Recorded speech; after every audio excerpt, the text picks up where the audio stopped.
Shalom jemaat Tuhan dimanapun berada. Hari ini kembali kita datang untuk memuji muliakan Tuhan.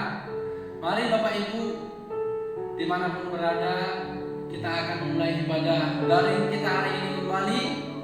Kiranya kita mempersiapkan hati kita, pikiran kita untuk menyembah Tuhan. Sebelum kita mulai ibadah kita berdoa. Bapa yang baik, kami bersyukur Tuhan untuk segala kebaikan-Mu, bersyukur buat anugerah Tuhan bagi kami kalau hari ini kami masih diberikan kesempatan untuk memuji muliakan Tuhan. Mari Tuhan bertata di atas pujian penyembahan kami, sehingga pujian penyembahan kami ini berkenan di hadapan Tuhan. Terima kasih Tuhan. Di dalam nama Tuhan Yesus kami akan mulai ibadah kami. Haleluya, amin. Mari Bapak Ibu kita akan naikkan pujian kita, pujian dan syukur kita kepada Tuhan.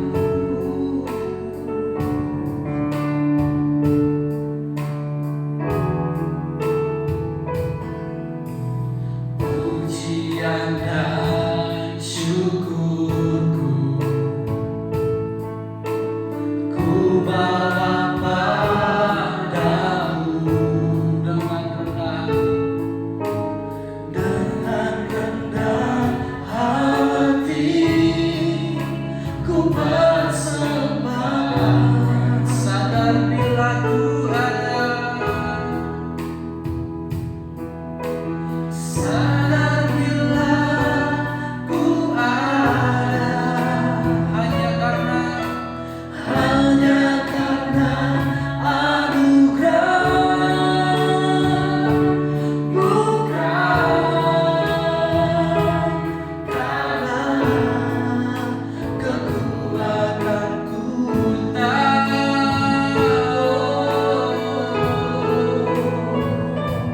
Ku tahu hidupku adalah penyembahan,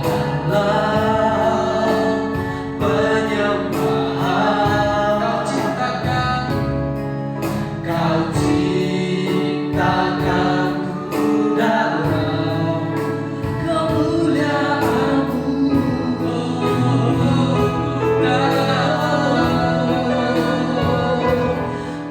tahu hidupku berada di matamu,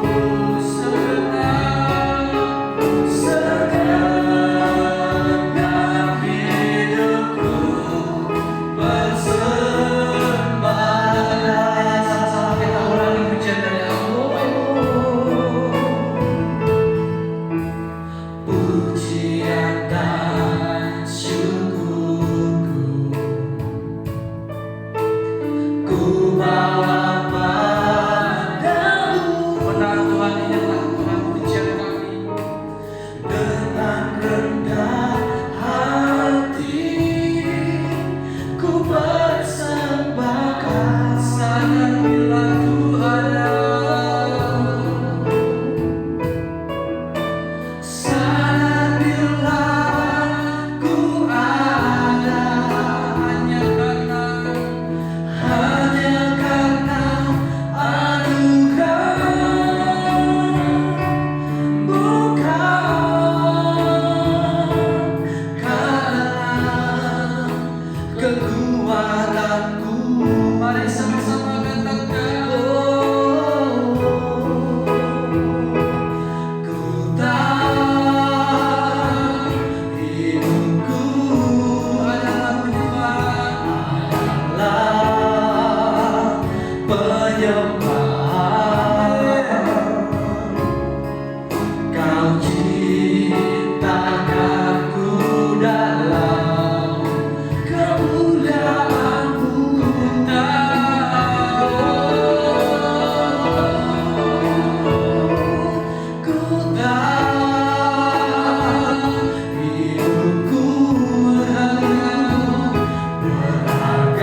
Mari Tuhan bertata atas persembahan kami, dan kami juga akan bersorak-sorai memuji muliakan Tuhan. Di dalam nama Tuhan Yesus kami harus bersyukur dan berserah kepada-Mu. Haleluya. Amin. Baik Bapak Ibu, kita akan memuji muliakan Tuhan. Mari siapkan hatimu. Bagi Bapak Ibu yang mau berdiri, mari saya ajak bersama-sama kita memuji Tuhan. Kita katakan bicara kita, betapa baiknya Engkau Tuhan.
Sehingga firman Tuhan mengubahkan hidup kita, memberikan rema dalam setiap perjalanan hidup kita. Kita berdoa, Bapa yang baik, kami akan mendengarkan firman-Mu. Mari Tuhan bertata di atas hati kami, taburi hati kami dengan kebenaran firman-Mu, sehingga dapat mengubahkan kami, karena kami tahu Tuhan firman-Mu lah yang dapat mengubah hidup kami Tuhan.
sediakan bagiku, ku diamkan. Dan sekali lagi katakan hanya bagi Tuhan, tak ada yang mustahil bagi Tuhan, tak ada yang tak mungkin. Mujizatnya disediakan bagiku, ku diangkat dan dipulihkan, ku diangkat dan dipulihkannya, ku diangkat dan dipulihkannya. Kepada hambanya kami persilakan. Mari kita berdoa. Bapa di dalam nama Tuhan Yesus, terima kasih buat pagi hari yang indah ini kami kembali berjumpa untuk ibadah secara online ya Tuhan. Kiranya jemaat yang berada di rumah diberkati, biarlah jadikan hati mereka sebagai ladang yang subur untuk benih firman Tuhan yang siap ditaburkan. Hamba-Mu yang Kau percayakan untuk menabur kebenaran firman Tuhan, biarlah urapi mulut bibir hamba ya Tuhan, sehingga apa yang ditaburkan sungguh memberkati semua jemaat di rumah dan kami yang ada di gereja. Biarlah benih firman itu boleh jatuh di setiap ladang hati umat-Mu, boleh bertumbuh, berakar dan berbuah lebat. Di dalam nama Tuhan Yesus kami siap untuk mendengar kebenaran firman Tuhan. Haleluya, amin. Shalom kepada semua jemaat yang berada di rumah. Sampai berjumpa kembali. Apa kabar? Pasti luar biasa. Pandemi masih berlalu, masih tetap berlangsung, tetapi harapan Pagembala kita tetap menjaga prokes kesehatan sehingga kita aman dalam perlindungan Tuhan. Kita jauhkan, kita hindar dari virus COVID-19 sehingga keluarga kita, semua kita damai, sejahtera, sehat dan dilindungi oleh Tuhan. Baiklah, kita akan mulai ibadah kita. Hari ini kita akan ambil bacaan dari kitab Hagai pasal 1 ayat 1 sampai ayat ke-14 dan Hagai 2 itu Hagai pasal 2 ayat 1 sampai ayat yang ke-9. Demikian firman Tuhan.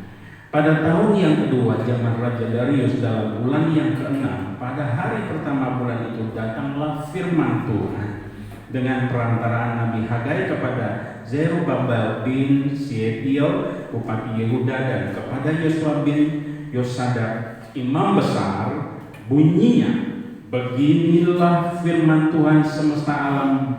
Bangsa ini berkata, sekarang belum tiba waktunya untuk membangun kembali rumah Tuhan. Maka datanglah firman Tuhan dengan perantaraan Nabi Hagai, bunyinya, apakah sudah tiba waktunya bagi kamu untuk mendiami rumah-rumahmu yang dipapangi dengan baik, sedang rumah ini tetap menjadi reruntuhan? Oleh sebab itu beginilah firman Tuhan semesta alam, perhatikanlah keadaanmu. Kamu menabur banyak tetapi membawa pulang hasil sedikit. Kamu makan tetapi tidak sampai kenyang. Kamu minum tetapi tidak sampai puas. Kamu berpakaian tetapi badanmu tidak sampai panas.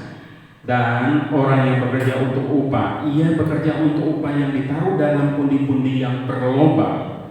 Beginilah firman Tuhan semesta alam, perhatikanlah keadaanmu. Jadi naiklah ke gunung, bawalah kayu dan bangunlah rumah itu. Maka kamu akan berkenan kepadanya dan akan menyatakan kemuliaanku di situ, firman Tuhan. Kamu mengharapkan banyak tetapi hasilnya sedikit, dan ketika kamu membawanya ke rumah, aku menggembuskannya. Oleh karena apa? Demikianlah firman Tuhan semesta alam. Oleh karena rumahku yang tetap menjadi reruntuhan, sedangkan kamu masing-masing sibuk dengan urusan rumahnya sendiri. Itulah sebabnya langit menahan embunnya dan bumi menahan hasilnya. Dan aku memanggil kekeringan datang ke atas negeri, ke atas gunung-gunung, ke atas gandum, ke atas anggur, ke atas minyak, ke atas segala yang dihasilkan tanah. ke atas manusia dan hewan, dan ke atas segala hasil usaha. Lalu Zerubabel bin Shealtiel dan Yosua bin Yosadak, imam besar, dan selebihnya dan bangsa itu mendengarkan suara Tuhan Allah mereka dan juga perkataan Nabi Hagai sesuai dengan apa yang disuruhkan kepadanya oleh Tuhan Allah mereka. Lalu takutlah bangsa itu kepada Tuhan. Maka berkatalah Hagai utusan Tuhan itu menurut pesan Tuhan kepada bangsa itu, demikian, aku ini menyertai kamu, demikian firman Tuhan. Tuhan menggerakkan semangat Zerubabel bin Shealtiel, bupati Yehuda, dan semangat Yosua bin Yosadak, imam besar, dan semangat selebihnya dari bangsa itu. Maka datanglah mereka lalu melakukan pekerjaan pembangunan rumah Tuhan semesta alam Allah mereka. Ayat selanjutnya, dalam bulan yang ke-7 pada tanggal 21 bulan datanglah firman Tuhan dengan perantaraan Nabi Hagai, bunyinya, katakanlah kepada Zerubabel bin Shealtiel, bupati Yehuda, dan kepada Yosua bin Yosadak, imam besar, dan kepada selebihnya dari bangsa itu, demikian, masih adakah di antara kamu yang telah melihat rumah ini dalam kemegahannya semula, dan bagaimanakah kamu lihat keadaannya sekarang? Bukankah keadaannya ini di matamu seperti tidak ada artinya? Tapi sekarang kuatkanlah hatimu, hai Zerubabel, demikianlah firman Tuhan, kuatkanlah hatimu, hai Yosua bin Yosadak, imam besar, kuatkanlah hatimu, hai segala rakyat negeri, demikianlah firman Tuhan, bekerjalah, sebab aku ini menyertai kamu. Demikianlah firman Tuhan semesta alam, sesuai dengan janji yang telah kuikat dengan kamu pada waktu kamu keluar dari Mesir, dan Rohku tetapi tinggal di tengah-tengah kamu. Janganlah takut, sebab beginilah firman Tuhan semesta alam, sedikit waktu lagi maka aku akan menggoncangkan langit dan bumi, laut dan darat. Aku akan menggoncangkan segala bangsa, sehingga barang yang indah-indah kepunyaan segala bangsa datang mengalir. Maka aku akan memenuhi rumah ini dengan kemegahan. Firman Tuhan semesta alam, kepunyaan pula perak dan kepunyaan pula emas. Demikianlah firman Tuhan semesta alam. Adapun rumah ini kemegahannya yang kemudian akan melebihi kemegahannya yang semula. Firman Tuhan semesta alam, dan di tempat ini aku akan memberi damai sejahtera. Demikianlah firman Tuhan semesta alam. Dari pembacaan firman Tuhan ini, saya mengambil judul dari tema renungan pagi hari ini, bekerjalah untuk memuliakan Tuhan. Saya mau katakan bahwa apapun yang kita kerjakan, apapun yang kita perbuat, apapun yang kita kerjakan dengan segenap hati di dalam hidup ini hanya untuk memuliakan Tuhan. Jadi pagi hari ini Bapak mau mengajak umat Tuhan untuk memahami bahwa kita harus bekerja dalam hidup ini untuk memuliakan Tuhan, seperti apa yang dikatakan firman Tuhan di Kolose 3 ayat 23. Apapun yang juga kamu perbuat dengan segenap hatimu seperti untuk Tuhan dan bukan untuk manusia. Jadi dalam hidup ini kita harus dengan segala segenap hati kita untuk bekerja memuliakan Tuhan. Dari setiap aspek kehidupan kita, apapun yang kita kerjakan, apapun yang kita lakukan, fokusnya hanya untuk memuliakan Tuhan, bukan untuk memuliakan manusia ataupun memuliakan diri sendiri. Kalau kita membaca di dalam pembacaan tadi, kita akan mendapati bahwa bangsa Israel hanya fokus bekerja untuk membangun rumah tinggalnya sendiri, memperbagus atau mempercantik, memewahkan rumah tinggalnya, sementara mereka membiarkan rumah Tuhan atau bait Allah tetap rusak menjadi reruntuhan. Mereka tidak peduli.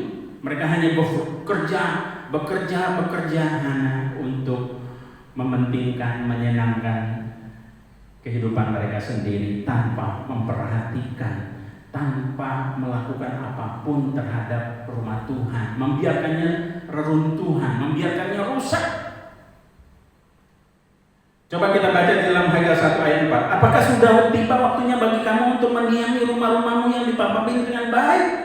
Dengan rumah ini tetap menjadi, sedangkan rumah ini maksudnya sedangkan rumah Tuhan, rumahku engkau biarkan rusak, engkau biarkan menjadi reruntuhan.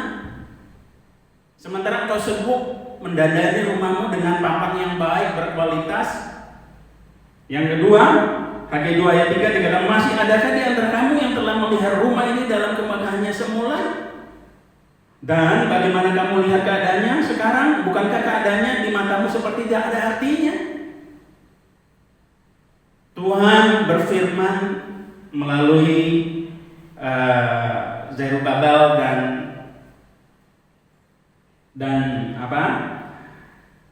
nabi nabinya dari Yehuda, yaitu Yosadak, untuk memperingatkan bangsa Israel. Mereka begitu sibuk bekerja, mereka begitu sibuk untuk berjuang, untuk bekerja demi materi, demi untuk menyenangkan diri mereka sendiri, membangun rumah mereka dengan mewah, dengan papan, dengan bahan yang berkualitas, sementara rumah Tuhan dibiarkan menjadi reruntuhan. Apa yang terjadi? Yang dialami bangsa Israel ketika mereka tidak bekerja untuk memuliakan Tuhan, hanya mereka bekerja keras hanya untuk mencari kesenangan, hanya untuk mengumpul, mengakumulasi kekayaan pribadi, membangun rumah bagi mereka, tetapi sementara rumah Tuhan dibiarkan menjadi reruntuhan. Apa yang dialami oleh bangsa Israel pada waktu itu? Yang hanya fokus membangun kesenangannya sendiri, sementara mengabaikan rumah Tuhan yang menjadi tempat ibadah, di mana tempat Tuhan tinggal, ya, rusak. Ya, perhatikan apa yang dikatakan firman Tuhan di Haggai pasal 1 ayat 5 sampai ayat yang 11. Oleh sebab itu beginilah firman Tuhan semesta alam, perhatikanlah keadaanmu. Tuhan meminta untuk mereka memperhatikan apa yang mereka kerjakan. Mereka bekerja keras. Coba perhatikan, renungkan apa yang mereka alami. Kamu menabur banyak tetapi membawa pulang sedikit. Kamu makan tetapi tidak sampai kenyang. Kamu minum tetapi tidak sampai puas. Ya, kamu berpakaian tetapi keadaanmu tidak sampai panas. Dan orang yang bekerja untuk upah, ia bekerja untuk upah yang ditaruh dalam pundi-pundi yang berlubang. Mereka bekerja keras, hasil upahnya bawa pulang, tapi tanpa depannya bolong. Sepertinya kerja, tetapi duit nggak ada. Ya kan? Adakah kalian mengalami bahwa kalian bekerja keras? Ya, kalian menjadi petani, kalian sudah bekerja luar biasa, menanam tetapi hasilnya sedikit. Ya, terus bekerja tapi hasil gaji sepertinya nggak pernah cukup. Seperti yang pundi-pundi kita tuh bolong atau bocor gitu loh. Nah, ini apa dikatakan firman Tuhan? Beginilah firman Tuhan semesta alam, perhatikanlah keadaanmu. Jadi naiklah ke gunung, bawalah kayu dan bangunlah rumah itu, maka kau akan berkenan kepadanya dan akan menyatakan kemuliaanku di situ, firman Tuhan. Jadi Tuhan mengingatkan mereka, kalian boleh bekerja. Kalian boleh bekerja keras untuk memenuhi segala kebutuhanmu, iya. Tetapi jangan kalian mengabaikan rumah Tuhan. Jangan kau mengabaikan rumah di mana tempat Tuhan tinggal, di mana tempat kita harus berjumpa dengan Tuhan. Kira-kira itu di dalam bahasa sehari-harinya. Apa yang dikatakan firman Tuhan? Kamu jadikanlah, naiklah ke gunung, bawalah kayu dan bangunlah rumah itu, maka aku akan berkenan kepadanya dan akan menyatakan kemuliaanku di situ, firman Tuhan. Kamu mengharapkan banyak tetapi hasilnya sedikit, dan ketika kamu membanyak ke rumah, aku mengembuskannya. Oleh karena apa? Demikianlah firman Tuhan semesta alam, karena rumahku tetap menjadi reruntuhan, sedangkan kamu masing-masing sibuk dengan urusan rumahnya sendiri. Itulah sebabnya langit menahan embunnya dan bumi menahan hasilnya, karena kesibukan bangsa Israel hanya berfokus kepada pembangunan atau membangun, mempercantik rumahnya, sementara membiarkan yang mengabaikan rumah Tuhan. Ya, kalau sekarang itu dikatakan gereja gitu. Apa yang mereka lakukan? Aku akan memanggil, ya, kekeringan datang di atas negeri, ke atas gunung-gunung, ke atas gandum, ke atas anggur, ke atas minyak, ke atas segala yang dihasilkan tanah, di atas manusia dan hewan, dan ke atas segala hasil usaha. Jadi apapun yang dilakukan bangsa Israel pada waktu itu tidak menghasilkan, tidak mendatangkan hasil yang memadai. Malah mereka kerja keras. Jadi Mereka boleh bekerja,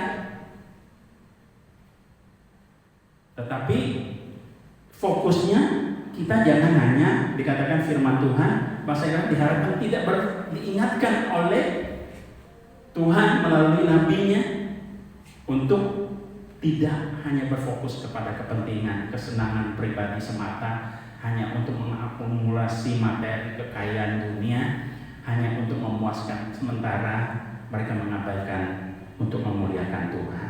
Jadi selama mereka tidak bekerja, maka mereka tidak akan melihat dan mengalami pernyataan Tuhan. Ketika bekerja, maka hambatan rintangan yang mereka hadapi di situ akan menyatakan Tuhan akan melindungi. Di saat kita bekerja untuk Tuhan, kita bekerja apapun yang kita kerjakan kepada segala sesuatu yang kita kerjakan untuk Tuhan, memuliakan Tuhan. Pada waktu itu Tuhan akan menyertai. Kita akan mengalami penyertaan Tuhan. Luar biasa sekali. Bangsa Israel akan mengalami kuncinya. Kalau mereka mengalami penyertaan Tuhan, kuncinya adalah mereka bekerja untuk memuliakan Tuhan, memuliakan Allah.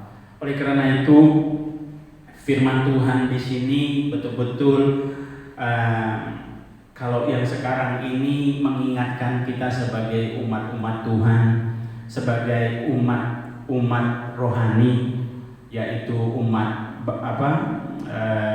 kita adalah Israel rohani. Firman ini mengingatkan kamu hari ini mungkin bekerja keras, kamu sudah banting tulang, tetapi hasilnya tidak memadai. Kamu tidak membawa pulang banyak, kamu membawa hasil upahmu, tetapi sepertinya pundi-pundi yang kamu simpan uang itu adalah pundi-pundi yang bocor gitu. Berapapun yang kita hasilkan, apapun yang kita dapat gaji, sepertinya nggak pernah cukup. Ada banyak orang Kristen mengalami hal seperti ini. Hanya mereka berfokus membangun dan bekerja untuk mencari materi sebanyak-banyaknya, untuk mencukupkan kehidupan mereka, untuk membangun rumah mereka, untuk membuat segala sesuatu indah di dalam lingkungan mereka hanya untuk kepentingan sendiri, tetapi mereka jarang membawa persembahan kepada gereja.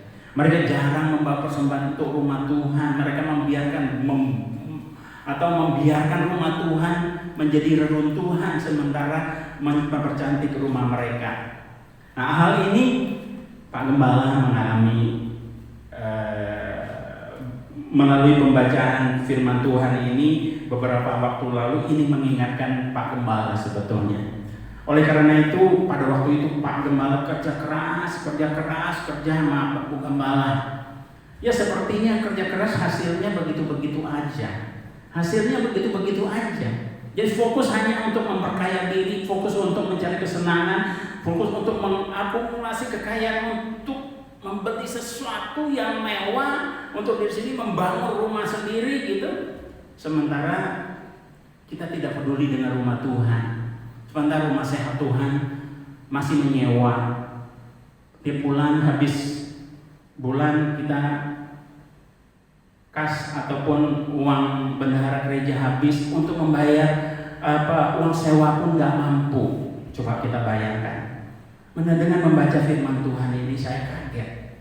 Kalau kita hanya berfokus bekerja untuk mengakumulasi kekayaan hanya untuk kepentingan diri kita sendiri, tanpa kita juga membagi atau lebih memperhatikan rumah Tuhan, kita akan mengalami seperti apa yang dikatakan firman Tuhan. Jauh dari penyertaan Tuhan, jauh dari berkat daripada Tuhan. Kita akan mengalami, rasanya gimana ya, kesulitan ekonomi. Kita akan mengalami banyak hal di dalam hidup ini, padahal kita sudah bekerja keras, bukan? Hal ini memang karena barangkali ada banyak dari antara kita yang menjadi anak Tuhan tetapi hidupnya tidak diberkati Tuhan. Hidupnya masih meminta-minta karena kita belum hidup di dalam kebenaran. Kita hanya hidup sebagai orang yang secara rutinitas datang ke gereja, tapi kita tidak hidup di dalam kebenaran, kita belum melakukan apa yang diperintahkan Tuhan, kita tidak mengerjakan segala sesuatu untuk memuliakan Tuhan, lebih untuk memuliakan diri sendiri, bahkan mungkin untuk memuliakan manusia. Makanya saya katakan di dalam kitab Kolose, apapun yang kamu kerjakan, kalau kamu bekerja, bekerjalah untuk Tuhan, bukan bekerja untuk orang. Jadi kalau gaji kamu kecil dibayar, jangan kamu bekerja jadi malas, karena kamu bekerja untuk Tuhan. Kalau sampai kamu udah bekerja dengan rajin, upahmu kecil, Tuhan akan balas, Tuhan akan memberkati. Dengan hasil kecil itu kamu akan cukup. Sementara orang yang bekerja tidak memuliakan Tuhan, mungkin gajinya lebih besar, tapi apapun yang dibawa dari rumah tidak akan cukup. Kenapa? Pundi-pundinya bocor. Jadi dengan mengetahui kebenaran firman Tuhan ini, saya dengan Bu Gembala pada waktu itu, saya sudah pensiun, punya uang, ya pensiun cukup lumayan. Saya katakan kepada Bu Maria, apakah dengan uang ini kita akan beli mobil yang mewah, yang bagus? Pada waktu itu saya coba lempar ke Bu Gembala, ada duit, apakah uang ini kita beli mobil yang mewah, mobil Mercy, whatever gitu. Jadi kita katakan lagi, tapi Bu Gembala, jangan macam-macam, gua nggak mau. Jadi apa? Mulai kami mencari tanah. Kita bilang, iya betul juga ya, gereja kita di Ridwan Rais adalah gereja yang masih sewa. Kalau banjir, kalau hujan banjir, udah banjir itu 2-3 hari sampai sebulan itu baunya, aduh nggak enak sekali, tikus, waduh berkeliaran. Itu sewa. Dan sewanya sebulan sekali bayar. Tiap bulan, kadang-kadang besok mau bulan, duit Ibu Mani bilang, Pak, mau bayar uang sewa gereja, nggak ada duit. Hah? Nggak ada duit? Habis. Aduh, gimana ya?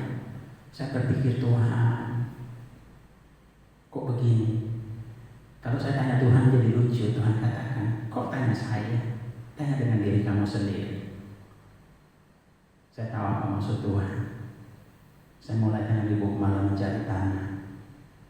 Yuk kita cari tanah. Dengan itu semua semangat kiri. Nah, setiap minggu ada waktu cari tanah, cari tempat untuk membangun ya tempat kerja saya dan untuk membangun tempat ibadah sekaligus.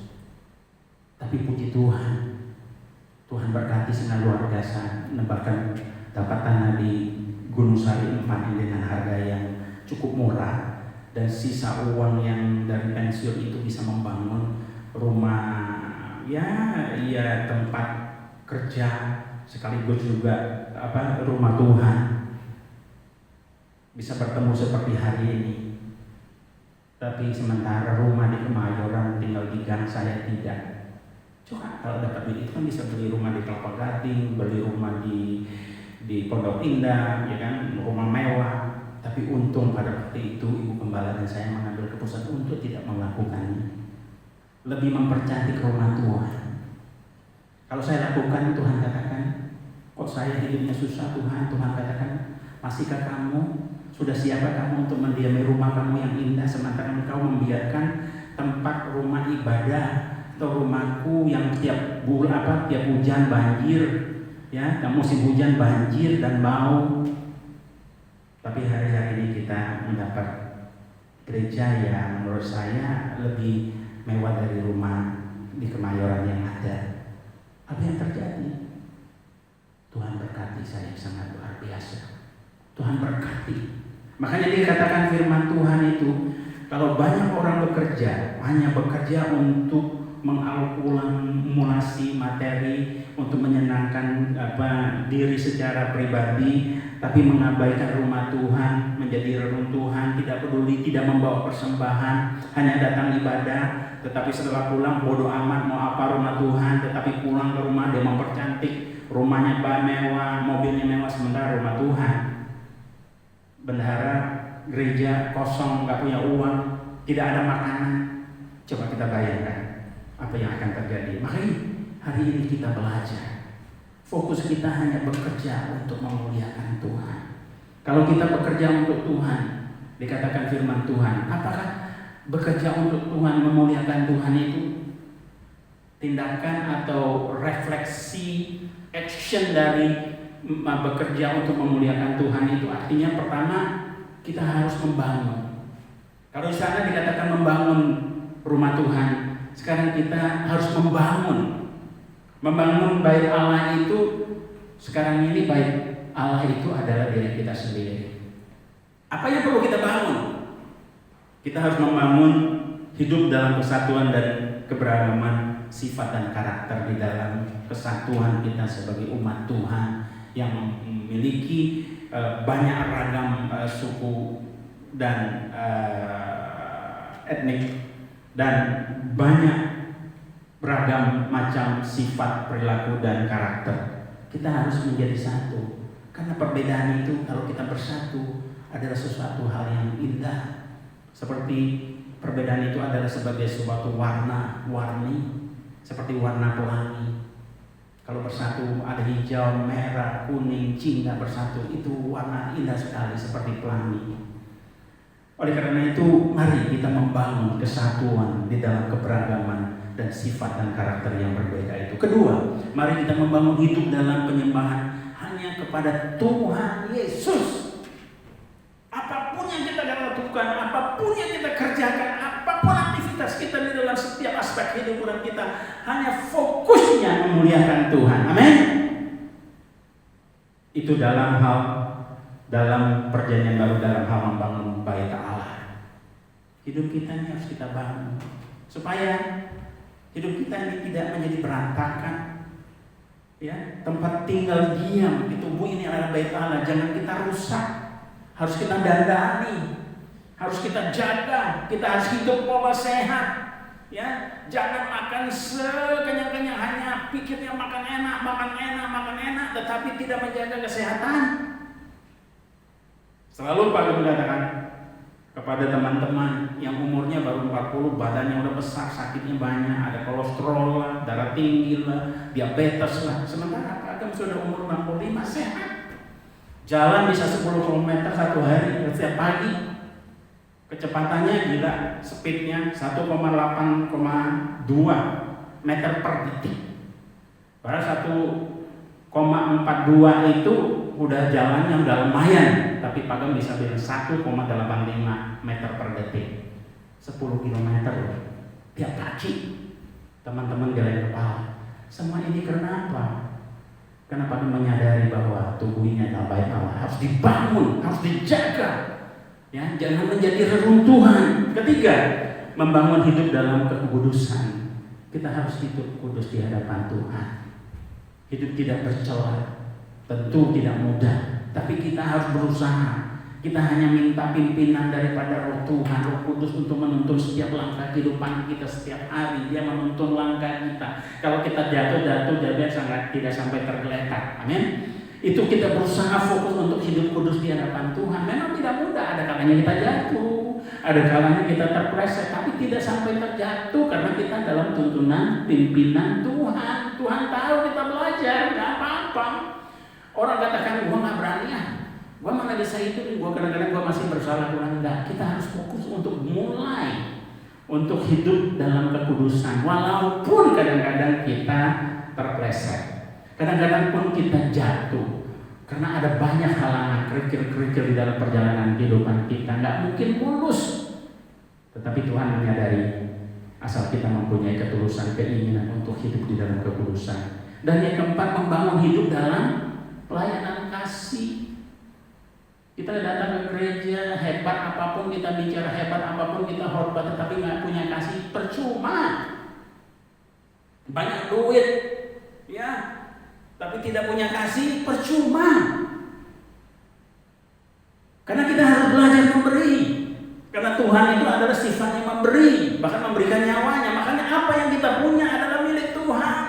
Kita harus belajar untuk juga mengasihi sesama kita, mengasihi orang yang ada di kita, sekitar kita, saudara-saudara kita. Semampu yang kita lakukan. Saya belajar sepanjang hidup setelah menyadari kita dengan adanya COVID atau Corona yang menimpa dunia ini, ada hikmahnya sebetulnya. Ada banyak orang punya uang, tiba-tiba Koib. Apa yang dikerjakan selama bertahun-tahun, berpuluhan tahun, duitnya bergudang-gudang atau bertriliun-triliun, tetapi dia tidak bisa buat apa-apa dan tidak bawa apa-apa di alam yang sana. Percuma. Jadi selagi kita mempunyai kesempatan, kita punya ini, mari kita nikmati hidup dan kita melakukan, membangun hidup di dalam pelayanan kasih. Makanya saya bilang kepada teman-teman, kepada semua jemaat, mari kita ke depan. Mari kita ke depan. Kita belajar untuk tidak hanya stay di rumah kita yang nyaman, stay dalam comfort zone. Kita keluar dari comfort zone, kita pergi ke daerah-daerah, melihat bagaimana rumah Tuhan di daerah. Nanti ada tim nanti, Matius lah, ya siapa-siapa anak-anak muda ya. Mari kita kita pergi ke daerah, kita melakukan apa? Membangun di dalam pelayanan kasih. Berapa banyak yang kita bisa sumbang kepada gereja-gereja yang kecil yang tidak punya apa-apa, sementara kita punya gedung enak, punya AC, ya toh, punya listrik. Kalau panas kita dingin, sejuk. Kalau di luar itu kedinginan, kebocoran, kepanasan, kasihan. Maka kita harus pergi ke daerah-daerah. Misi kita ke depan, pelayanan ke sana. Jadi saya tidak lagi mau stay di rumah sendiri, tetapi kita harus keluar dari comfort zone. Kita melihat, menyaksikan saudara-saudara kita yang di luar. Saya punya kerinduan itu pada waktu saya jatuh kena penyakit corona. Tuhan berikan saya kesempatan untuk kembali hidup, untuk saya melakukan visi yang baru gitu. Tapi karena kini corona belum. Ya toh? Di samping itu kita juga bisa menikmati apa yang kita harus nikmati, tetapi di dalam pelayanan, dalam pekerja, di dalam kita membahagiakan keluarga yang membahagiakan, kita harus bisa memilah-milah, kita harus bisa mengatur, kita harus bisa memanage keuangan kita, mana untuk keluarga, ya kan, mana untuk kita melakukan wisata rohani, mana kita untuk melakukan wisata, profesi kita kerja untuk membangun hubungan relasi. Terus bagaimana untuk melakukan pelayanan kasih, itu lakukan, karena Pak Gamala bukan pure full time hanya melayani di gereja, tetapi Pak Gem juga sebagai profesional. Ya kenapa? Karena kalau kita punya talent, kita nggak berdayakan di dalam usaha bisnis kerjaan di sekuler pun, kita bisa menjadi terang dunia, kita bisa menginjil, kita bisa memberitakan firman Tuhan kepada orang-orang yang levelnya lebih tinggi, ya kan?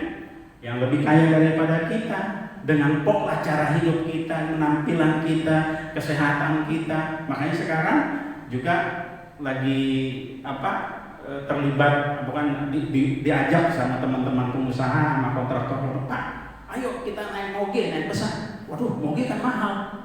Ya akhirnya dapat sponsor untuk dapat bonus dari perusahaan, beli motor supaya membangun koneksi. Bayangin motor tuh beratnya hampir setengah ton, tapi Pak Gem itu udah hampir 40 tahun nggak bisa bawa motor, tapi naik bawa motor. Kenapa? Membangun komunitas baru, ya. Bukan hanya sekedar komunitas, bukan hanya sekedar bisnis, tapi juga menyampaikan kebenaran firman Tuhan melalui kepiawaian kita, melalui penampilan hidup kita, melalui gaya hidup kita, lifestyle kita. Orang akan bilang, kok beda kamu ya? Melalui disiplin kita, kok lo bisa, kenapa enggak? Ayo. Oleh karena itu mari hari ini kita belajar untuk bekerja memuliakan Tuhan di dalam setiap aspek kehidupan. Apapun yang kita kerjakan, apapun yang kita kerjakan, di Kolose 3 ayat 23 itu, apapun. Bahkan saya bilang tidur pun tidur untuk Tuhan, makan pun makan untuk Tuhan, segala sesuatu, apapun hanya demi kemuliaan nama Tuhan. Oleh dikatakan penyertaan Tuhan itu akan terjadi di dalam setiap aspek kehidupan kita kalau kita benar-benar mengalami penyataan Tuhan di dalam, atau penyertaan Tuhan di dalam kehidupan kita. Dikatakan apa di dalam kitab Ulangan beberapa ayat? Tuhan akan memerintahkan berkat ke atasmu, dan di dalam lumbung-lumbung, di dalam segala usahamu, Ia akan memberkati engkau di negeri yang diberikan kepadamu oleh Tuhan Allahmu. Wah, luar biasa. Tuhan akan memerintahkan berkat-berkat turun atasmu kalau ini terjadi dalam penyertaan Tuhan. Kalau kita membangun, bekerja dalam hidup ini hanya untuk memuliakan Tuhan, kita akan mengalami penyertaan Tuhan. Kalau kita mengalami penyertaan Tuhan, berkat apa yang Tuhan janjikan, itulah Tuhan akan memerintahkan berkat-berkat atasmu. Yang kedua, Tuhan kata, sebab beginilah firman Tuhan semesta alam, sedikit waktu lagi maka aku akan menggoncangkan langit dan bumi dan laut dan darat. Aku akan menggoncangkan segala bangsa, sehingga barang yang indah-indah kepunyaan segala bangsa datang mengalir, maka aku akan memenuhi rumah ini dengan kemegahan. Kita percaya bahwa pada waktunya Tuhan akan menggoncangkan segala bangsa-bangsa. Dan mirip bangsa-bangsa akan jatuh ke tengah-tengah anak Tuhan, untuk supaya anak Tuhan membangun bait Allah, membangun rumah Tuhan yang megah. Bukan hanya membangun gedung dalam hal ini ya. Jangan kita hanya fokusnya membangun gedung dalam kata gedung secara fisik, tetapi kita harus membangun gedung yang secara rohani adalah tubuh kita sendiri. Kita harus membangun karakter kita, hidup menjadi terang dunia, menjadi terang di tengah kegelapan dunia. Dan ketiga adalah bahwa Roma 8, kalau dalam penyataan Tuhan, maka Tuhan akan turut bergejala dalam segala sesuatu untuk mendatangkan kebaikan bagi kita yang sungguh-sungguh mengasihi Dia, yang maksud kita yang sungguh-sungguh bekerja untuk kemuliaan Tuhan, bukan hanya kemuliaan itu sendiri. Makanya kata Rasul Paulus, aku tidak bermegah di dalam kehidupan, aku tidak bermegah, bagiku hanyalah Yesus Kristus. Hidupku bukan aku lagi, tapi Yesus Kristus. Ya. Mati adalah keberuntungan. Makanya, hidup bukan aku lagi, tetapi segala sesuatu adalah Yesus. Berarti fokus dari Rasul Paulus hanya fokusnya kepada Kristus Yesus. Nah, hidup dia hanya untuk Tuhan, melakukan kemuliaan Tuhan, melakukan pekerjaan untuk memuliakan Tuhan. Luar biasa sekali. Kalau kita masih dikasih kesempatan, saya bersyukur di usia 65 diberi kesehatan seperti ini bisa melayani Tuhan. Oleh karena itu, mari jangan kita hanya berfokus untuk mencari akumulasi kekayaan dunia atau kekayaan hanya untuk kepentingan diri sendiri, tapi marilah kita bekerja untuk memuliakan Tuhan. Amin. Bapa, di dalam nama Tuhan Yesus kami mengucap syukur dan berterima kasih buat pagi hari yang indah ini, kebenaran firman Tuhan, benih firman Tuhan telah ditaburkan. Biarlah benih ini benar-benar jatuh ke setiap lubuk hati atau ladang hati daripada umat-Mu kami semua, sehingga betul-betul Tuhan benih firman itu boleh bertumbuh dan berakar dan berbuah di dalam setiap kehidupan daripada umat-Mu. Oleh karena itu Tuhan, ampuni hamba-Mu. Kalau ada kata-kata, ada kalimat yang salah ya Tuhan, Engkau luruskan ya Roh Kudus, sehingga benar-benar menjadi rema di dalam setiap kehidupan daripada umat Tuhan, dan menjadi rema di dalam hati, lubuk hati daripada umat Tuhan pada pagi hari ini, di dalam nama Tuhan Yesus. Haleluya. Yang percaya sama-sama kita katakan amin. Bapak Ibu, kita telah mendengarkan firman Tuhan, dan saatnya kita akan menutup ibadah kita. Mari Bapak Ibu, kita sama-sama katakan, bagimu pujian.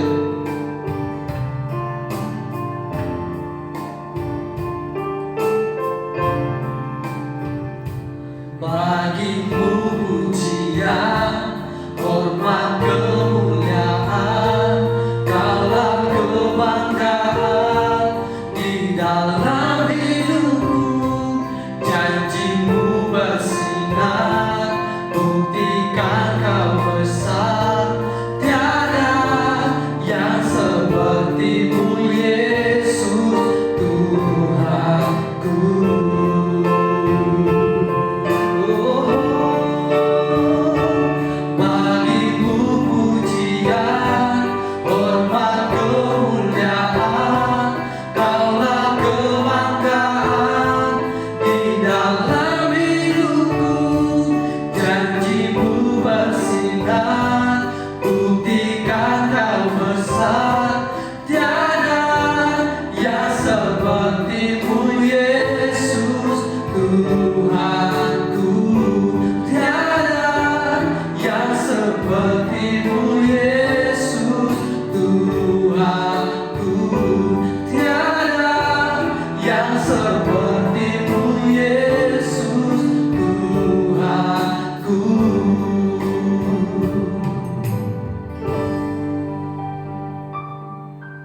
Kita mengakhiri ibadah kita, mari kita berdoa. Bapa, di dalam nama Tuhan Yesus kami mengucap syukur dan terima kasih atas kasih anugerah Tuhan yang begitu indah.